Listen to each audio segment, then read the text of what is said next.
요게 아프로디테, 가장 바람을 잘 피우는 여신 아프로디테, 로마로는 비너스 신입니다. 그 다음에 요 사람은 아도니스라 그래요. 아도니스라 그러는데, 요 아도니스는 워낙 잘생겼어요. 너무 잘생겨가지고 이 아프로디테가 반했는데, 야는 지금 현재 어디 가는가 하면요, 사냥을 나가려 그래요. 사냥을 나가려 그러는데 야가 사냥을 잘 못해. 잘생긴 했지만은, 그래서 아프로디테가 말리려 그래요. 말리려 그러는데, 아프로디테가 어디 간 사이에 아도니스가 사냥을 나가가지고 그 멧돼지한테 음경을 바쳐가지고 피를 많이 흘려가지고 그만 죽어버렸습니다. 죽고 난 뒤에 다시 뭘로 부활했는가 하면, 이게 아네모네 지역이죠. 아네모네 꽃으로 부활했어요. 근데 이 아도니스 신화인데, 이게 근데 그 유태인들을 야훼를 뭐라 그러는가 하면요, 야훼라고 이름 부르지 못하고 아도나이라고 이름 붙입니다. 아도나이. 그러니까 이 아도나이란 뜻은 주님이란 뜻이고요. 여기 아도니스가 똑같아요. 주님이란 뜻입니다. 결국 이 아도니스가 죽어서 부활했잖아요. 그리고 이게 뭐예요? 이게 바로 예수의 부활하고 같은 겁니다. 같은 의미를 가지고 있어요. 그래서 오늘의 주제가 바로 이 내용이 되겠습니다. 그래서 오늘 할 것은 뭔가 하면은, 먼저 신화라 하는 게 뭔가인데, 원래 우리 신화라 그러면은 보통 다 생각하기를 귀신, 신나라 까무는 얘기, 옛날 얘기, 재밌는 얘기, 이 정도로 이해하는데요. 원래 이 신화라고 하는 것은 모든 인문학 중에서 가장 중요한 인문학이 신화입니다. 신화. 결국 이 신화는 결국 뭔가 하면요, 고등 종교, 기독교나 불교가 나오기 전에 경전, 성경이 뭔가 하면요, 신화입니다. 그 귀신 신화나 까무니 신화도 원래는 나중 되면 뭐로 되는가 하면요, 고등 종교로 바뀌어요. 예를 들면은 이 신화는 무슨 신화 같습니까? 이 신화? 박혀크스 신화죠. 박혀크스 신화인데, 이 박혀크스 신화라고 하는 것은 요게 알에서 태어나는 게 박혀크스죠. 그죠? 근데 이 알이라고 하는 것은 그게 미랄이든 새의 알이든 간에 알은 한 번 죽은 겁니다. 새가 알을 낳았다 하는 것은 우리 미랄이라고 하는 것은 미리 죽어서 태어나는 게 미랄이요. 죽어서 태어난 뒤에 다시 이걸 씌우면 뭘로 부활하는 거면요, 밀로 부활을 해요. 마찬가지로 이 박혀크스의 신나라 하는 것도 여기 아래에서 죽었다가 다시 혀크스로 부활하게 되는 겁니다. 결국 이것은 미랄의 신화요. 그 미랄의 신화의 대표적인 게 뭔가 하면 예수의 탄생과 예수의 부활입니다. 그러니까 결국 신화라고 어떤 신화든지 간에 모두가 다 이러한 내용을 가지고 있다라 하는 거죠. 근데 문제는 우리 신화가 보통 재밌는 얘기, 그런 얘기로만 들린다면은 내하고 무슨 관계가 있는가 하는 문제요. 내하고 아무 관계가 없는 옛날 얘기라고 한다면 아무리 재미있더라도 그것은 가치가 없습니다. 그런데 이 신화의 내용이 뭔가 하면은, 이 신화의 내용이라고 하는 것은 우리 인간이 있는데, 이 인간은 의식이 있고 무의식이 있어요. 여기에 무의식에서 일어나는 일들이 전부 다 신화라고 하는 사실입니다. 그러니까 신화라고 하는 것은 우리 무의식 속에 일어나는 것이기 때문에 그것은 바로 우리 자신이 되는 겁니다. 그래서 과연 신화가 과연 우리 자신인가 아닌가를 한번 보도록 할게요. 다음 시간에 이제 그 그리스 로마 신화에 대해서 말씀드리고요.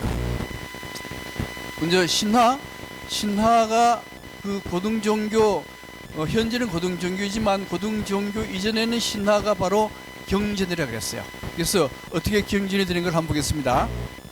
원래 모든 신화는 이렇게 시작해요. 알이 하나 있는데 신이 있다. 신이 있는데 이 신이 분해가 돼가지고 이 우주가 탄생했다라고 얘기를 합니다. 예를 들면 이 거인, 이 신의 숨이 나와가지고 공기가 되고, 그 다음 이 신의 머리카락 이런 것들은 나무숲이 되고, 이 신의 나오는 물은 강이 되고 바다가 되고, 그러니까 신이 해체해서 이 우주가 다 이루어졌고, 인간도 이 신의 한 부분이라고 하는 겁니다. 그래서 세계 거의 대부분의 태초의 신화는 이런 신화로 시작이 돼요. 결국 우리는 뭐요? 우리는 신의 한 부분입니다. 결국 우리가 신이라는 의미를 동시에 가지고 있어요. 여기에 이제 그 신화의 기능의 문제인데, 태초는 신의 해체에 의해서 우주가 창조됐습니다.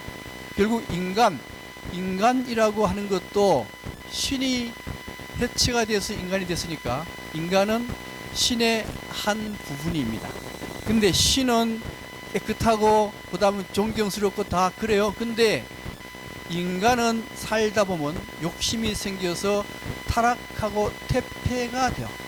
타락하고 퇴폐가 되니까 사람들을 쫙 모아서 고대의 경전인 신화를 쫙 읊어줘요.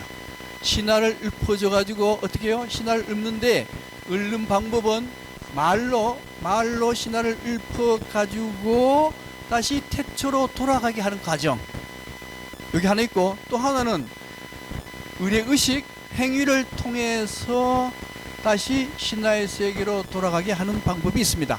자, 이게 예를 들면은 천주교를 예로 들면은, 우리 천주교에서 처음에 이제 그 성당 가잖아, 그죠? 성당을 가게 되면은, 이 성당 가게 되면은 미사를 하는데, 그 미사를 함으로써 밀떡과 포도주를 먹음으로써 내 안에 예수님을 모십니다. 그럼 누구요? 나는 예수와 같은 존재가 됐죠. 그 성당 나올 때는 아주 깨끗한 예수와 같은 존재가 되어서 성당 밖으로 나왔습니다. 나왔는데 하루만 지나면 타락하기 시작합니다. 그죠? 점점점 타락해가지고 한 6일 되면 완전히 타락했어요. 타락하니까 다시 어디로 가요? 어디로 가는가 하면은 다시 성당으로 갑니다. 교회나 성당으로 가요. 교회나 성당으로 가면은 교회에서는 여기에 경전을 가지고, 말씀을 가지고 신과 합일이 이루어지도록 만드는 거잖아요. 그죠? 그 다음에 성당 가면은 말씀도 하지만은 뭘 해요? 미사, 행위를 통하죠. 의례의식을 통해서 예수를 다시 모심으로써 다시 우주, 여기에 태초로 돌아가게 하는 것들이거든요. 이게 고등종교입니다. 근데 이 성경, 고등종교인 기독교나 불교가 나오기 전에는 신화를 통해서였어요. 신화, 예를 들면은 신화, 이제 단군 신화가 있습니다. 단군 신화가 언제 우리나라에 처음 등장하는가 하면은 몽고족이 침략했을 때 단군 신화가 등장을 해요. 그래서 몽고족이 침략하니까 나라가 없어질 형편이 되었습니다. 없어질 형편이 되니까 사람들을 모아놓고 뭘 하는가 하면요, 단군 신화를 다 읽어줘요. 단군 신화를 읽어주면서 뭐라고 얘기하는가 하면, 우리는 원래 하늘에서 내려온 환웅에 의해서 이루어진 민족이고, 또 그 사람들이 요구했던 것은 뭔가 하면 홍익인간, 다른 사람을 이롭게 하기 위해서 이 조선이 만들어졌으니 그 뜻을 받들어서 다시 그 한웅이 창조했던 그 시대로 돌아가자. 이게 단군 신화거든요. 혁거 신화 똑같습니다. 그 신화라 하는 것은 고등종교의 경전과 같은 의미가 되는 거죠, 그죠? 근데 이 신화는 크게 두 가지 신화가 있어요. 하나는 북방 신화가 있고, 하나는 남방 신화가 있습니다. 북방 신화가 있고 남방 신화가 있는데, 우리 인류의 시기를 어떻게 나누는가 하면은, 먼저 구석기로 나눕니다. 그죠? 구석기 시대가 있었는데, 구석기 시대는 대체로 지금부터 만년 이전의 시기를 구석기 시기라 그래요. 구석기 시기라 그러고, 만년부터는 신석기라고 얘기를 합니다. 신석기인데 대체 신석기라고 얘기하는데, 요 구석기와 신석기의 차이점은, 구석기는 농사를 짓지 않고 짐승 잡아먹습니다. 그죠? 짐승 잡아먹고 열매 채취해서 먹는 시대가 구석기 시대입니다. 그러면 짐승 잡아먹던 시대의 신화는 농업하고 관련 없이 짐승에 관련되는 신화만 나오죠. 그죠? 왜? 구석기 시대는 농사 안 지니까 짐승 잡아보니까 짐승에 관련되는 신화만 나오는데 이게 뭔가 하면요, 이게 북방신화입니다. 북방신화. 자, 이 북방신화고 이 북방신화는 샤머니즘에 관련이 돼요. 그 다음에 신석기 시대가 되면은 뭘 하는가 하면요, 농사를 짓기 시작을 해요. 농사를 짓기 시작하면은 농사에 관련되는 신화가 신석기 시대 때 만들어집니다. 이 신석기 시대 때 만들어지는 이 신화는 바로 미랄의 신화가 돼요. 우리 심는 미랄의 신화, 이렇게 나눠집니다. 그러니까 다시 말해서 이게 굉장히 중요한 구분이에요. 첫 번째는 북방신화, 동물에 관련되는 신화, 이 구석기 시대. 그 다음 신석기 시대는 남방신화인데 농업에 관련된 신화, 미랄의 신화, 두 가지가 나타나게 됩니다. 근데 여기서 북방신화입니다. 우리 암각화 들어보셨죠? 그죠? 울산에 가면 국보 암각화가 두 개 있습니다. 반구대 암각화가 있고 천전리 각석 두 개 국보 암각화가 있는데, 그다음 우리 포항도 암각화가 있죠, 그죠? 칠포리 암각화들이 있습니다. 이 암각화라 하는 것들은 뭔가 하면은, 암각화가 있는 장소는 원래 성전이요, 성전. 그러니까 지금으로 말하면 성당과 같은 장소입니다. 성당과 같으니까 거기 뭐가 있어야 돼요? 경전이 있어야 돼요. 경전. 그러니까 여기에 그 당시에는 글씨가 없기 때문에 글씨 대신에 그림으로 경전을 대신해요.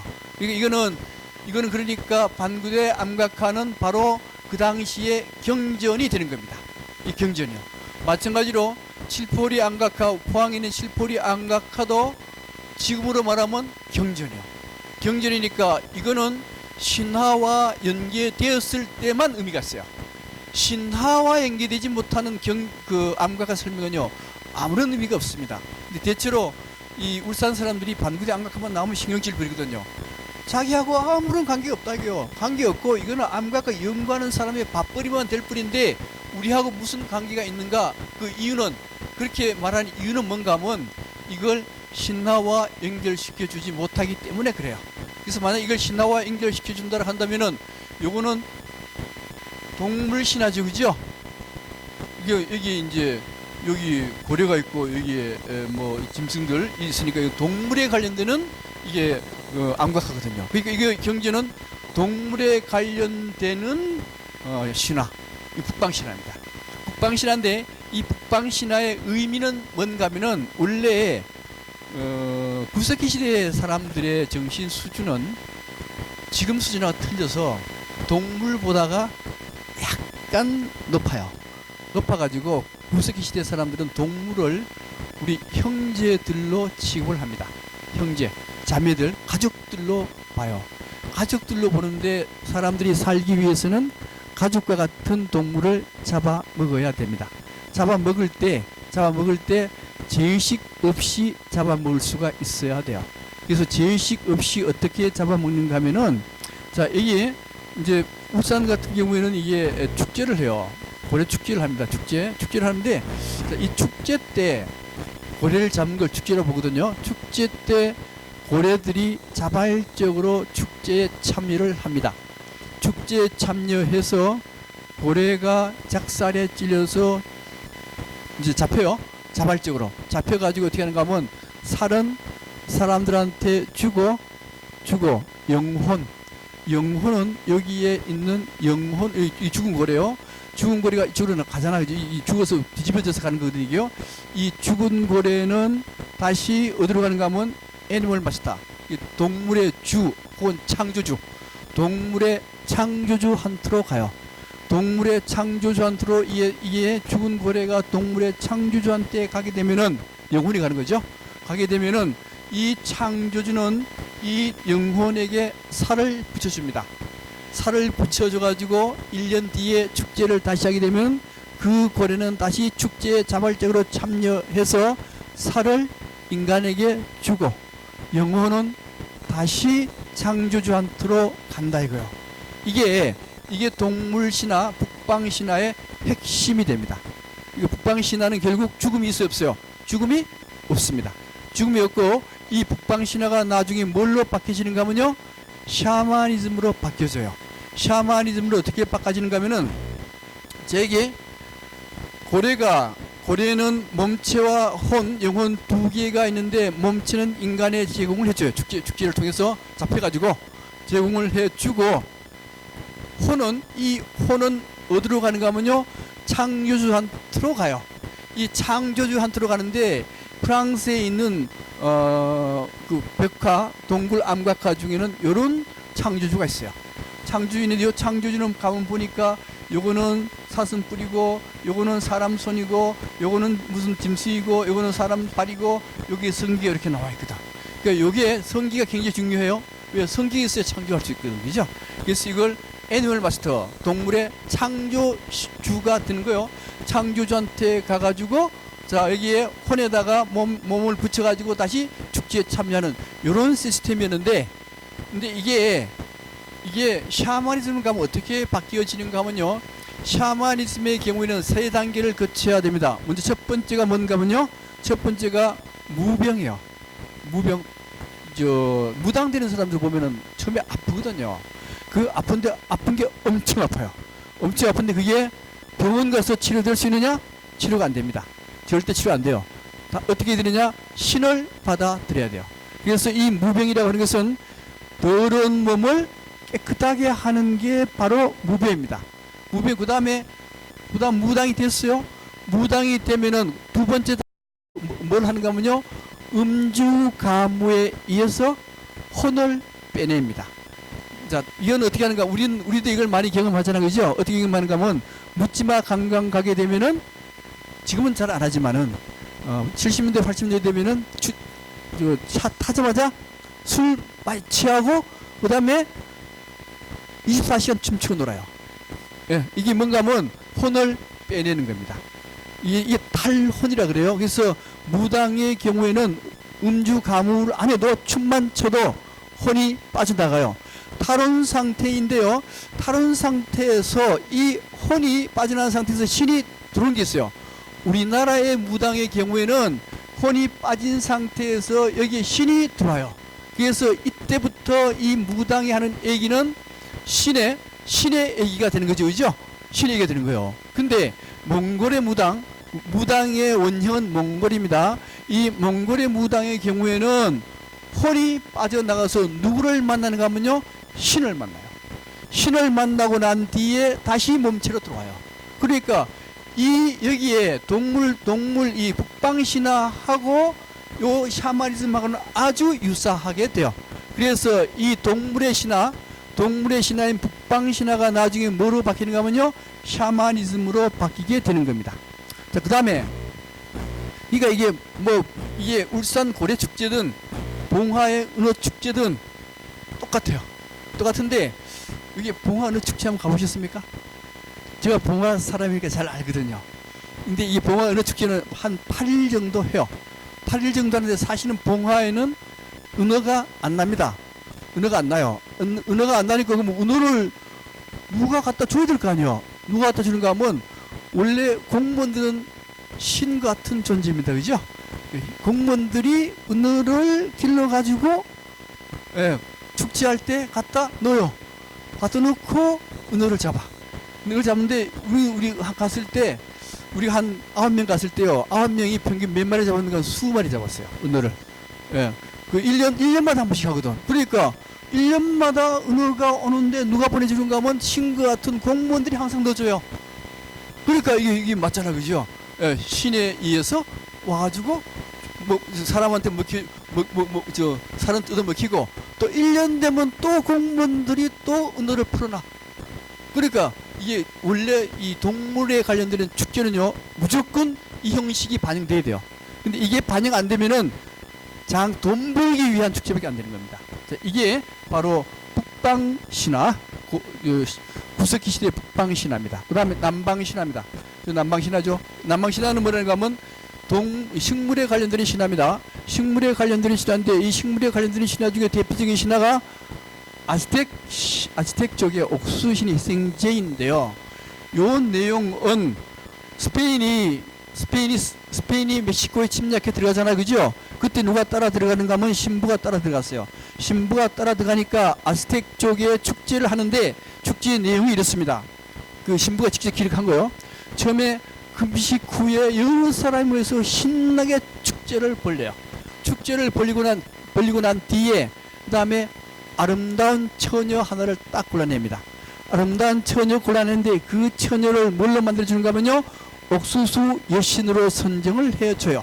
근데 이 축제가 이루어질 때가 언제가 하면은 옥수수의 씨앗을 심든가 아니면 옥수수가 여물기 직전 옥수수가 이제 키가 커가지고 이제 옥수수 여물라 그러잖아요. 그죠? 그때 이 축제가 이루어져요. 그래서 여신을 선정하고 난 뒤에 진수성찬을 즐기고요. 그 다음에 그 여신, 아름다운 10몇 살짜리 여신을 목을 탁 잘라요. 진짜 자릅니다. 정말로 잘라요. 진짜 자르고 난 뒤에 그 피를 옥수수 씨앗에 갖다 뿌려요. 옥수수 씨앗에 갖다 뿌리고 난 뒤에 그 여자아이의 껍질을 뺏깁니다. 껍질을 뺏겨가지고 이 사제가 그 껍질을 뒤집었어요. 껍질을 뒤집어 쓰면서 여기에 신의 역할, 춤을 추면서 신의 역할을 수행하는 겁니다. 여기 뭔가 하면요, 바로 미랄의 신화, 농업신화, 남방신화의 전형적인 겁니다. 이게 무슨 의미인가 하는데요. 무슨 의미인가 하면은 저기에 미랄이나 옥수수 알이 있어요. 이걸 심었습니다. 심었는데 이 신석기 시대 사람들은 미랄을 심고 난 뒤에 미랄이 솟을지 안 솟을지 정말로 의심스러워요. 의심스럽습니다. 이제 만약에 솟지 않으면은 다 굶어 죽습니다. 굶어 죽으니까 미랄을 땅에 묻고 난 뒤에 그 다음에 아래 부활을 위해서 신을 살해해요. 때때로 왕을 살해하는 경우도 있습니다. 신을 살해해서 묻어요. 묻는데 문제는 신은 실제적으로 이제 생물학적으로는 죽는데요. 신은 그게 육체적으로 죽는 것이지 정신적으로 죽는 게 아니에요. 살아있습니다. 살아있어서 그 정신이 땅 속으로 들어가요. 땅 속으로 들어가서 미랄을 부활시키는 거예요, 이게. 아까 그 아즈텍 문화에서 여신 선정, 아까 미랄 땅에 뿌렸잖아요, 그죠? 옥수수를 뿌렸어요. 뿌리고 난 뒤에 여신, 예쁜 여자아이를 신으로 만들었습니다. 신으로 만들어서 죽였어요. 죽이고 난 뒤에 피를 갖다 뿌렸습니다. 피를 갖다 뿌리면은 이 여신이 안에 들어가서 부활을 하는데, 부활할 때 사제가 그 여자아이의 껍질을 뒤집어 쓰고 춤을 췄잖아요. 그 뭐요? 그 뭔가 하면 바로 옥수수가 부활했다는 뜻입니다. 요게 바로 미랄의 신하고 요게 농업신하고 항상 농사를 짓는 인류들은 신석기 시대 때 이런 축제를 했다 이거요. 했는데 여기에 뭘로 바뀌어지는가 하면 고등종교로 바뀌어져요. 고등종교로 바뀌는데 어떻게 바뀌어지는가 하면은 이게 미랄의 신화죠. 이게 기독교로 바뀌어지는데 기독교로 바뀌어질 때 어떻게 바뀌어지는가 하면 여기에 미랄을 땅에 묻는 거는 기독교로 말하면 원죄에 해당이 돼요. 원죄에 해당이 되고요. 그 다음에 신을 살해합니다. 신을 살해했는데 그 이유는 원래 옥수수를 부활하기 위해서 신을 살해했는데, 이번에는 여기서 기독교는 어떻게 바뀌는가 하면 여기는 인류가 지은 원죄를 대신해서 죄를 대신 뒤집어 써서 예수가 죽습니다. 십자가에 못 박혀 죽죠. 죽는데 여기에 미랄의 신화는 미랄이 부활하는데 기독교 종교 기독교는 미랄이 부활하는 게 아니고 예수가 부활해요. 그래서 이 기독교를 뭐란가 하면 미랄의 종교, 미랄의 신화라고 하는 이유는 바로 여기에 있는 겁니다. 그 다음에 불교는 그럼 없느냐? 이제 불교도 똑같은 게 있어요. 불교의 경우를 보면요. 불교에 물론 석가모니도 똑같은데 더 확실한 것은 지장보살이 됩니다. 지장보살이라는 것은 원래 이름이 크시티 가르바입니다. 크시티 가르바인데 크시트란 말은 돼지란 뜻이고 가르바는 자국이란 뜻이요. 그 지장할 때 지는 돼지이고 장은 자궁이란 뜻입니다. 그래서 여기에 돼지의 자궁인데요.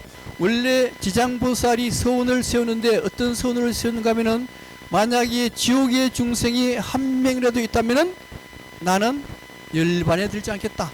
거기에 지옥 중생을 전부 다 극락으로 보내고 난 뒤에 열반 들겠다. 이렇게 얘기했죠. 그걸 미랄의 신화로 바꾸면 어떻게 되는가 하면, 자, 여기에 미랄을 다 심었습니다. 미랄 심고 난 뒤에 누구를 보내는가 하면 지장을 보내요. 자, 미랄을 땅에 묻어서 사려고 지장을 보내서 여기에 이 지옥에 있는 중생들은 바로 미랄들이요. 미랄을 다 부활시키는 역할이 누구냐? 지장보살이 되는 거예요. 그 지장보살 잘 보면요. 이거는 그 영주의 그 흑석사에 가면은 이게 굴이 하나 있어요. 이거 환희굴이라 그래요. 환희굴인데 환희굴은 자궁을 뜻합니다. 자궁인데 이 환희굴에서 지장이 아기를 안고 있어요. 아기를 안고 있는데 아기를 안고 있는 이유는 뭔가 하면 거기에 지옥에 있는 애를 구했다는 의미도 있지만은 미랄을 부활시켰다라는 의미도 있습니다. 또 여기 가면 이게 이제 금곡사 아시죠? 그죠? 예, 금곡사 가게 되면은 거기에도 지장보살이 있는데 지장보살은 원래 여기에 모자를 쓰고 있는데요. 이 모자 색깔이 무슨 색깔인가 하면요. 초록 색깔이요. 초록 색깔인데 이 초록 색깔의 의미는 뭔가 하면 미랄이 부활한 색깔. 근데 여기도 마찬가지로 애기를 안고 있습니다. 똑같은 의미. 그 다음에 일본에 가면은 이게 전부 다 지장보살이라 그래요. 요 조그만 요 불상들 애기보살들인데 전부 다 지장보살이라고 그러는데 그 의미는 바로 미랄이 전부 다 지옥에 있던 미랄이 전부 다 부활해서 이렇게 됐다. 이런 의미거든요. 그러니까 고등종교는 원래 거기다가 남방신화 미랄의 신화에서 이 고등종교가 만들어졌다라고 하는 겁니다. 그 다음에 이제 문제는 이 신화, 아까 말씀드렸듯이 신화라고 하는 것은 인간의 속마음하고 관련이 없다고 한다면 우리는 신화를 배울 필요가 없습니다. 그래서 이 지금 말씀드렸던 미랄의 신화, 가장 중요한 게 미랄의 신화거든요. 미랄의 신화가 인간 속에 있는가 없는가 이 문제입니다. 이 문제인데요. 이게 이 심리학자 중에 중요한 사람이 둘이 있는데 하나는 지금부터 프로이드라는 사람 들어보셨죠? 프로이드라는 사람이 있고 또 하나는 구스타프 칼 융이라는 사람이 있어요. 있는데 이 신화 쪽 해석은 지금부터 프로이드는 그 신화에 관련된 얘기를 안 했어요. 지금부터 구스타프 칼 융이라는 사람이 이 신화 해석을 굉장히 기가 막히게 잘했습니다. 그래서 그 내용을 한번 말씀드릴게요. 그 사람 이제 얘기가 뭔가 하면 이 내 안에는 내가 모르는 내가 있다요. 내가 모르는 내가 있는데 이게 한 놈이 있는 게 아니고 여러 놈이 있는 거예요. 여러 놈이 있는데 여러분들도 내 안에 내가 모르는 내가 있다는 사실 자체를 아는 사람하고 내 안에는 내가 모르는 내가 없다는 거, 이거 있다는 걸 모르는 사람하고는 생각이나 행동의 차이가 굉장히 큽니다. 그래서 내 안에 과연 누가 있는가 한번 볼게요. 누가 어떤 사람이 있는가 보겠습니다. 원래 이제 이게 인간이 이렇게 있어요. 있으면은 여기에 무의식입니다. 무의식이고 본능의 세계이고 이게 무의식 세계죠. 무의식 세계고 이게 의식의 세계예요. 근데 우리는 우리가 지금까지 모든 생활하고 행동했던 모든 것들은 무의식에 전부 다 기억이 다 돼 있어요. 기억이 다 돼 있는데 요 기억되어 있는 요 무의식, 여기에 좋은 것도 있고 나쁜 것도 있고 혼합적으로 돼 있는데 요게 의식으로 그대로 나타나 버리면요 큰일 나요. 큰일 납니다. 그래서 여기에 자아라고 하는 문지기가 하나 있어요. 자아, 이 문지기입니다. 요 자아가 필요한 것만 끄집어내요. 그게 행동으로 나타납니다. 그걸 의식이라 그래요. 의식이라 그러고, 여기에 개성하라는 게 뭔가 하면, 원래 어린애는 본능대로 행동을 해요. 여기에 점점 커지면은 본능을 억압하고 의식화되는데, 그걸 개성화라 그래요. 그래서 이런 관계가 있습니다. 이런 관계, 다시 말씀드리면은, 여기 사람은 우리가 모르는 무의식인데, 무의식은 우리가 절대 알 수 없어요. 뭐가 있는지 몰라. 내 안에 무의식은요, 나도 몰라요. 다른 사람도 몰라. 아무도 몰라. 아무도 모르는데 온갖 게 다 축적이 되어 있는데, 요 축적되어 있는 무의식이 그대로 나타나면 큰일 난다 이거요. 큰일 나요. 큰일 나기 때문에 여기 문지기가 하나 있어가지고, 자라는 문지기가 있어가지고 필요한 것만 끄집어내요. 필요 없는 거는 절대 못 나게 만들어버려. 근데 정신병자는 어디가 탈났는가 하면 이 자가 탈난 겁니다. 자가 탈나가지고 여기 있는 무의식이 그냥 나와버린 거예요. 이렇게 됐어요. 되는데, 그 다음에 여기에 의식이란 것은 얼마 안 돼요. 무의식이 엄청나게 많습니다. 이 무의식의 내용 문제인데요. 내용 문제인데, 이 내용을 구스타프 칼 융이 여러 가지로 얘기를 했습니다. 했는데, 여기 보면 이제 그림자, 아니마니무스, 자기 등등이 있는데, 요거부터 조금 설명을 드릴게요. 설명 중에 먼저 페르소나라는 것부터 말씀드리겠습니다. 페르소나라 하는 것은 뭔가 하면은 무의식에 있는 게 아니고, 그것은 여기 보면 이게 여기서부터 이게 무의식이거든요. 여기가 무의식, 여기. 그림자, 아니마니무스, 자기, 이런 것들이 무의식적인 세계이고요. 의식은 여기 있고, 의식 바깥에 있는 게 페르소나라 하는 게 있습니다.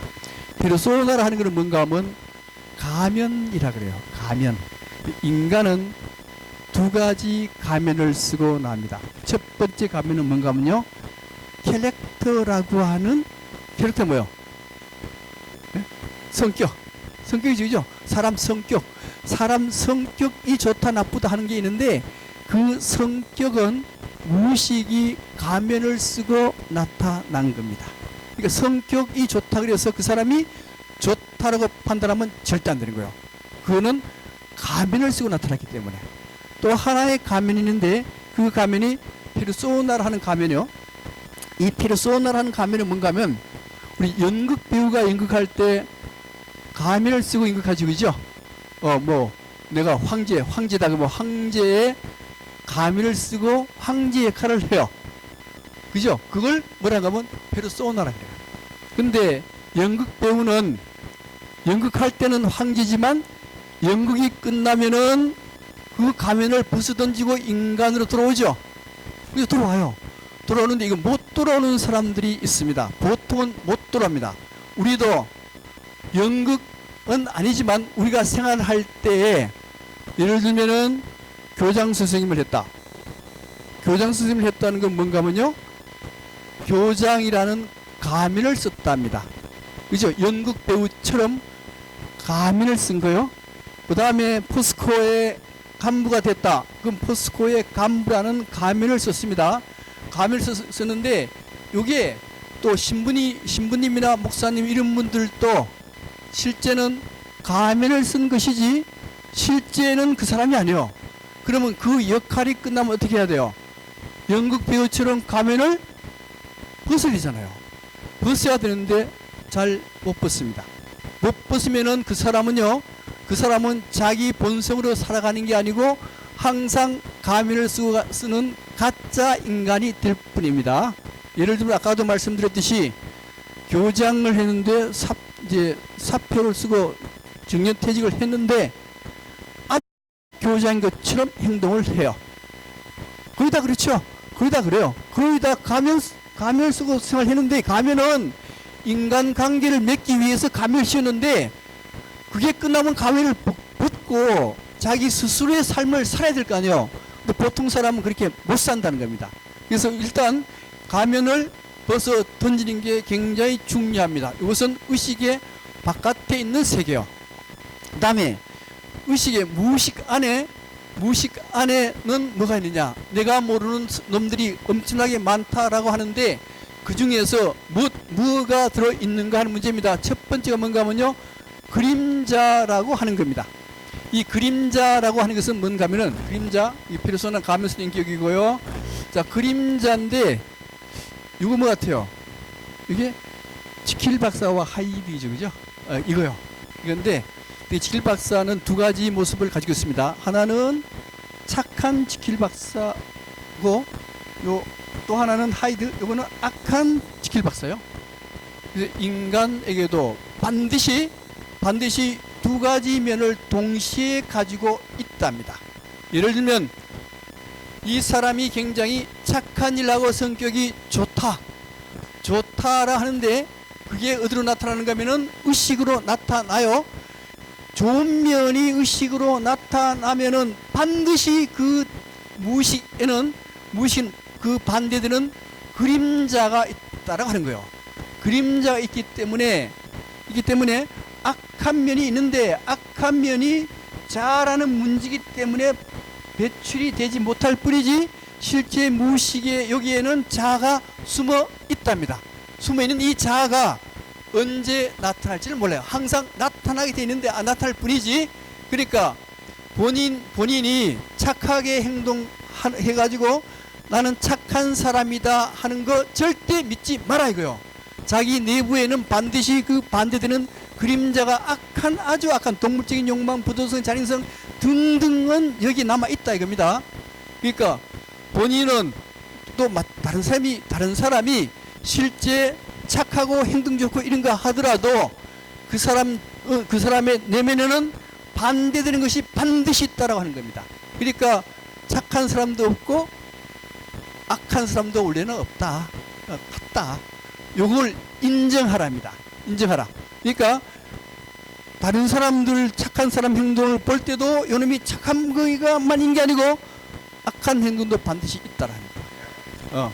반대도 마찬가지고요. 내한테도 있다는 걸, 그걸 인정할 때 점점 자기는 성인으로 가까이 갈 수가 있어요.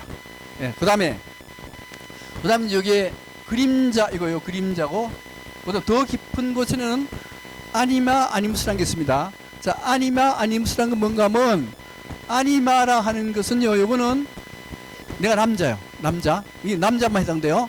남자 안에, 내 안에는 여성성이 있습니다. 그걸 아니무스라 그래요. 내가 남자이긴 하지만은 나한테는 여성성 아니무스가 있습니다. 그래서 내가 만약 결혼할 때 이게 아주 아무래도 좀 질이 떨어져 가지고 결혼하지 못할 여자인데도 어떤 사람 보면은 눈에 콩깍지가 씌어 가지고 이 여자 아니면 결혼 못한다는 사람 있죠. 그때들이 있어요. 있는데 그게 왜 그런가 하면은 요 사람 안에는 이러한 아니마가 깊이 각인이 되어 있습니다. 대체로 이 아니마는 어머니를 많이 닮았다라고도 얘기를 해요. 이 아니마 요걸 항상 가지고 있는데 여자가 탁 나타나는데 요거하고 일치가 되더라고요. 요거가 일치가 되면은 누가 말려도 안 돼요. 누가 말려도 안 되고 이게 결혼을 하는 거예요. 하는 겁니다. 이게 콩깍지인 겁니다. 근데 실제 결혼해보면 어때요? 결혼해보면 틀려요. 그죠? 틀립니다. 틀려서 후회하는 경우가 있습니다.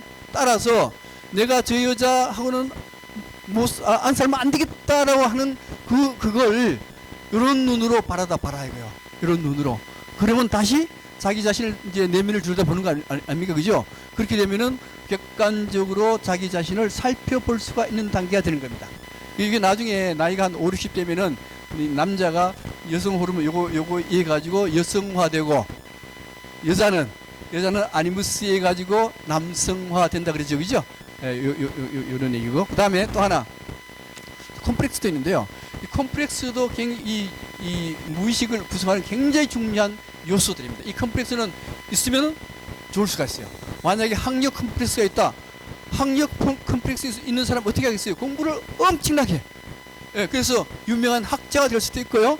돈에 대한 콤플렉스가 있다. 그건 돈에 대한 콤플렉스 있는 사람은 돈을 악착같이 집어서 재벌이 되게 돼요. 그래서 콤플렉스라는 것은 그런 장단점을 동시에 가지고 있습니다. 그 다음에 문제는 맨 밑바닥에 있는 게 뭔가 하면 자기라고 하는 겁니다.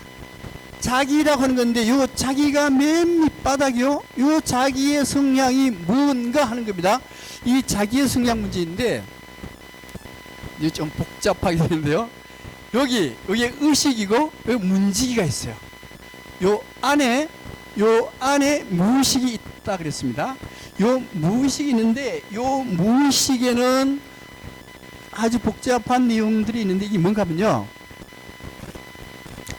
우리 아프죠, 그죠? 아프면은 병원에 가도 낫고, 감기 들면은 병원에 가면은 5일 만에 낫고, 병원에 안 가면 7일 만에 낫고, 어차피 같이 나요. 같이 낫습니다. 그러니까 왜 그렇게 했어요? 병원에 안 가도 몸이 자율적으로 낫게 해줘요. 낫게 해줍니다. 또, 내가 1년 뒤에 죽는다는 판정을 받았습니다. 1년 뒤에 암 같은 거겠지. 죽는다는 판정을 받게 되면은 받는 순간에 어떻게 되겠어요? 받는 순간에 반은 죽었지 뭐 벌써. 그죠? 반 죽은 거예요. 반 죽었는데 여기 뭔가 하면 내가 암의 판정을 받으면은 나는 반 죽습니다. 반 죽는데 거기에 1년 동안 계속 그런 상태가 유지가 될까요? 그게 한 15일 자율적으로 15일 정도 되면은 다시 정상으로 돌아오는 기능이 있다라고 하는 겁니다. 정상으로. 요게 뭔가 하면요. 이게 바로 요 내용이 뭐였는가 하면은 미랄의 신화의 내용이었어요. 미랄의 신화의 내용. 그래서 우리 마음 깊은 곳에는 미랄의 신화의 내용을 그대로 가지고 있답니다. 요게 뭐였어요? 요게 예수나 석가모니의 내용이었죠. 이게 예수나 석가모니 내용이 이 내용이 뭔가 하면 예수나 석가모니는 다른 사람을 위해서 내 몸을 죽여서 다른 사람을 부활시켜 주겠노라. 이거였잖아. 그죠? 이건데 우리 무의식 속에는 이러한 기능을 수행하고 있답니다. 수행하고 있다. 그러니까 우리 모든 종교에서 뭐라고 얘기하는가 하면 불교에서는 부처가 내 안에 있다. 열애가 내 안에 있답니다. 그 열애장. 그 다음에 우리 천주교에서 미사를 드리면은 예수가 내 안에 있다. 그 다음에 동학 같으면 시천주, 하나님을 내가 모시고 산다. 동학의 중요한 사상이 시천주인데요. 내 안에 하나님을 모시고 산다. 이 내용들, 다르게 얘기하면 내 안에는 신이 깃들어져 있다는데 그 신의 내용이 바로 이 구스타프 칼 융이 얘기하는 요 안에 이러한 내용들이 있다라는 거예요. 이런 내용들 스스로 해결하고 스스로 좋게 할 수 있는 신과 같은 그런 기능을 이 안에 가지고 있는데 이게 무의식의 내용에 가장 깊숙한 자기라고 하는 내용이 바로 이 내용이다라고 하는 겁니다. 그래서 여기 이제 그 내용인데 요 내용이 바로 요 미랄의 신화가 인간에게는 요 내용이거든요. 그죠? 요 내용이요. 요 내용이고 요거는 나중에 고등 종교로 바뀐다 그랬어요. 그러니까 우리 안에는 뭐가 있는가 하면요. 신을 모시고 있답니다. 신을 모시습니다. 다 전부 다. 예. 이렇게 해서 이제 인간의 무의식 속의 내용을 얘기를 했습니다. 무의식 내용이 얘기했는데 다시 말씀드리면은 신하라 하는 그 핵심이 뭔가 하면 미랄의 신하가 원래 모든 신하의 핵심이요. 핵심인데 그 핵심의 내용을 인간의 무의식 속에 가지고 있답니다. 다음 이제 그 내용을 뭘로 한번 해석해 보는가 하면 오이디푸스 왕 신화의 내용을 한번 보겠습니다. 오이디푸스 컴플렉스 들어보셨죠? 오이디푸스 컴플렉스가 뭔가 하면은 이게 성질이 되게 낮죠. 왜 성질 나는가 하면 이제 보통의 남자애들은 누구를 제일 좋아하는가 하면요. 엄마를 제일 좋아해요. 그죠? 엄마를 제일 좋아하는데 엄마를 자기가 차지해야 되겠는데 아버지가 계시네? 아버지 계시니까 아버지한테 화가 난 거예요. 저는 뭐 아버지만 없다면 내가 엄마를 차지할 수 있는데 아버지 때문에 엄마를 차지하지 못한다 이거. 그래서 아버지를 죽였으면 좋겠는데 죽이지는 못하겠고, 그래서 내가 아버지처럼 되어야 되겠다. 아버지처럼 돼야 되니까 어떻게 해요? 남자처럼 커나간다 이거요. 이게 뭔가 하면요, 오이디푸스 컴플렉스의 내용입니다. 이 오이디푸스 컴플렉스 내용은 원래 오이디푸스 신화에서부터 나와요. 자, 오이디푸스 신화인데 오이디푸스 신화는 어떻게 이해가 되는가 하면은 원래 테베, 여기 그리스입니다. 그리스? 예, 그리스요. 그리스고 여기 아테네거든요.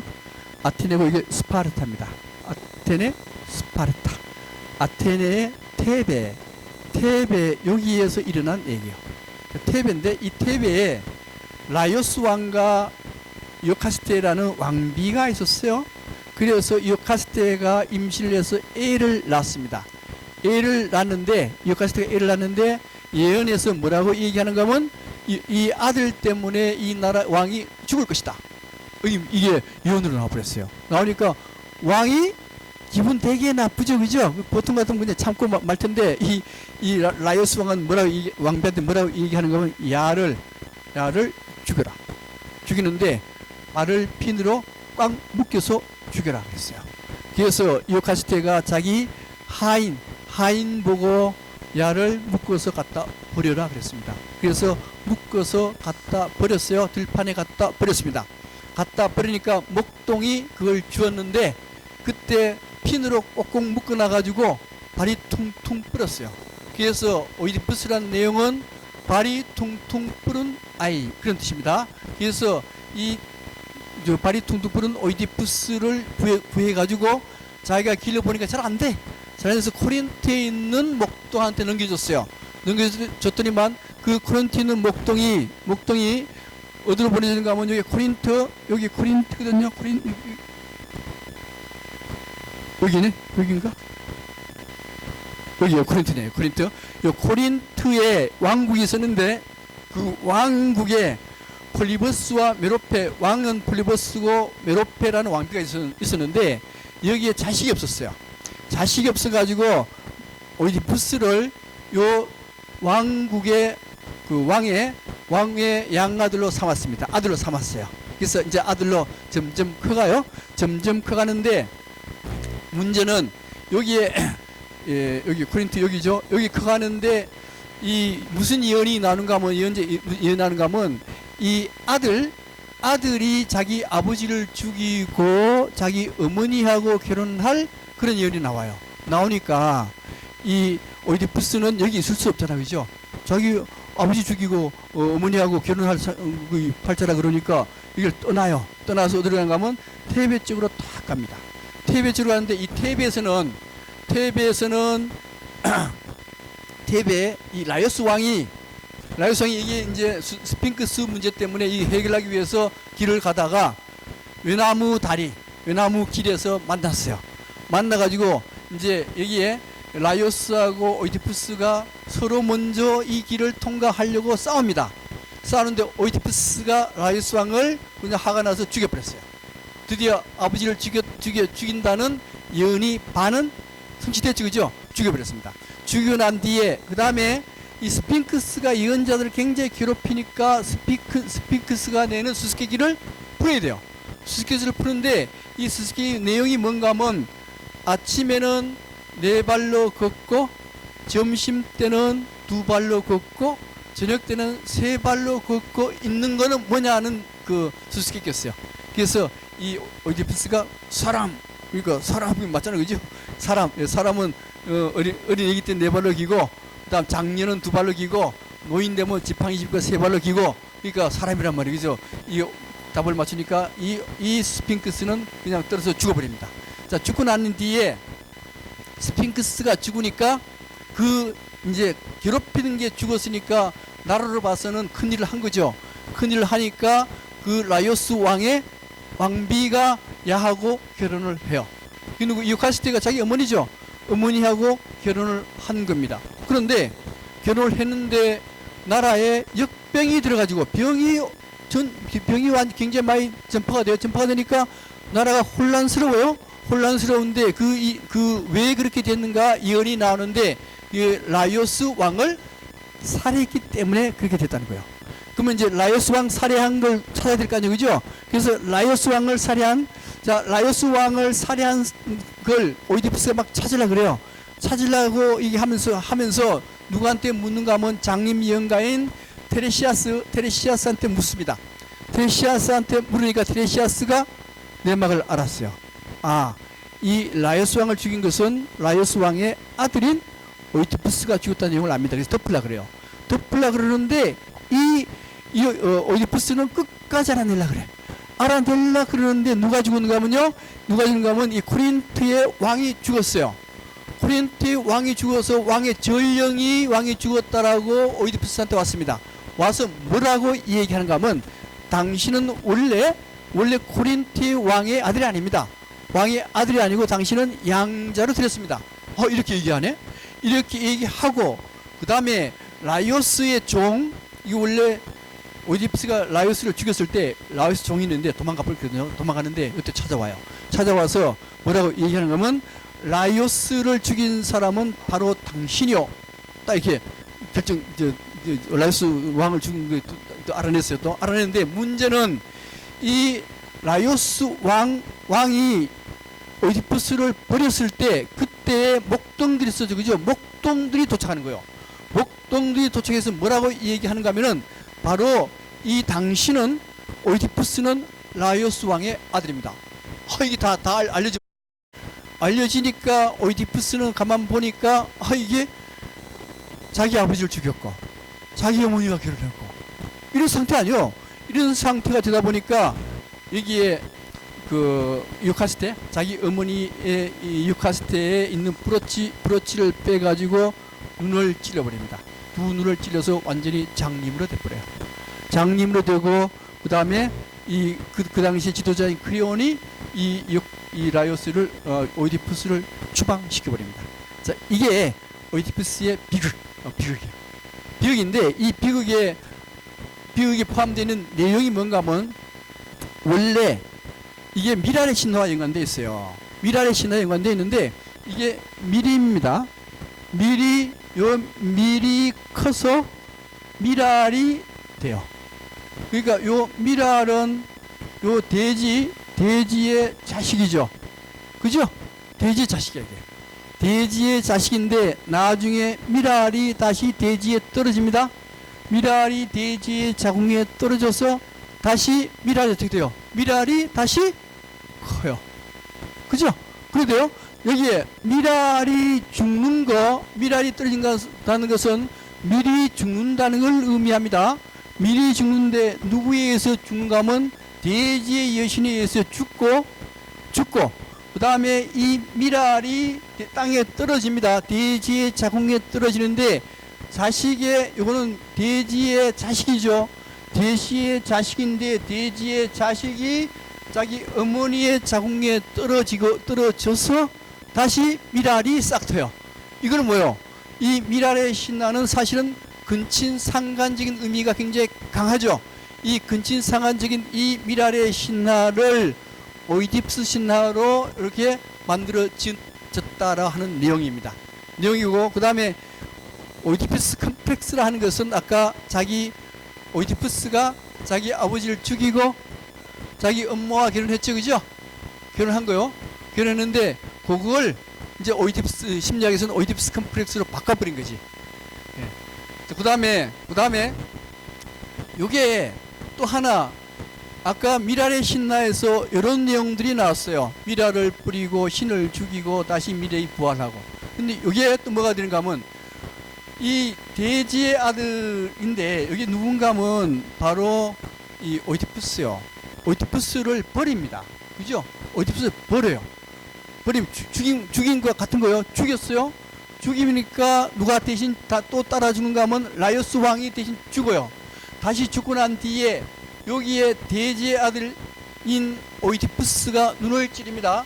눈을 찌르는데 이 눈을 찌르는 것은 어떤 의미를 가진가 하면요. 정신의 재탄생. 다시 태어난 거죠. 그죠? 자기가 잘못한 뒤에 눈을 찔러서 다시 탄생한 거예요, 이게. 그런 의미를 가지고 있습니다. 재탄생의 의미를 가지고 있기 때문에 요 신화의 내용은 아까 미랄의 신화의 내용과 일치한다고 보는 거예요. 그죠? 그렇기 때문에 모든 신화는 이러한 성격, 미랄의 신화의 성격을 다 가지고 있다라 하는 겁니다. 넘어가고, 넘어갈게요. 넘어가고. 자, 10분 쉬고, 디오니소스 신화를 말씀드리겠습니다.